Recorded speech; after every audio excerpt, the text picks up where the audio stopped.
कर्दलीचे झाड दरवाजाच्या दोन्ही बाजूला लावणे खूपच शुभ मानले जाते. पूजेला खांब म्हणून तिचा वापर होतो.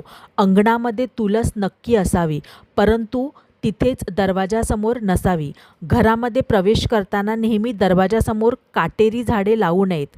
याने गृहक्लेश, अशांती निर्माण होते, तसेच घरामध्ये कटकटी चालू होतात.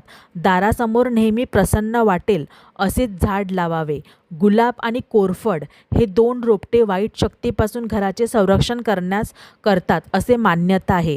ज्या झाडातून चीक निघतो अशी झाडे घराभोवती लावू नयेत. वास्तुशास्त्रामध्ये शमीचे रोपटे अत्यंत शुभ मानले जाते. शमीच्या रोपट्यांची पूजा केल्याने आयुष्य, आरोग्य आणि ऐश्वर्य वाढते. तसेच मनातील इच्छा पूर्ण करण्यासाठी याची पूजा करावी. याने मनातील इच्छा लवकर पूर्ण होतात. घराची बाग उत्तरेस किंवा पूर्वेस असावे.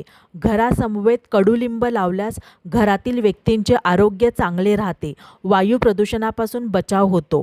नागकेशर, पांढरा चाफा आणि बेल, ब्रह्मकमल ही झाडे उत्तर पूर्व दिशेस लावावी. घराच्या आवारात नारळाची झाडे लावणे अत्यंत शुभ मानले जाते. नारळाचे झाड लावण्यासाठी पश्चिम आणि दक्षिण या दिशा शुभ समजल्या जातात. फणसाचे झाडसुद्धा घराजवळ लावू शकता. ते घराच्या दक्षिणेला लावावे. घरात बेलफल आणून ठेवावे. 1 ते 2 आठवड्याने ते बदलावे. त्यांची पूजा करण्याची गरज नाही. घरात सुख समृद्धी नांदते. घरात सतत उजेड असावा, त्यामुळे वाईट शक्ती घरात वास करत नाहीत. संध्याकाळी व रात्री बाहेर जाताना घरामध्ये पूर्ण अंधार कधीही करू नये. जर तुम्हाला हा व्हिडिओ आवडला असेल तर या व्हिडिओला लाईक करा आणि असेच नवीन नवीन व्हिडिओ पाहण्यासाठी या आपली मराठी या चॅनलला नक्कीच सबस्क्राईब करा.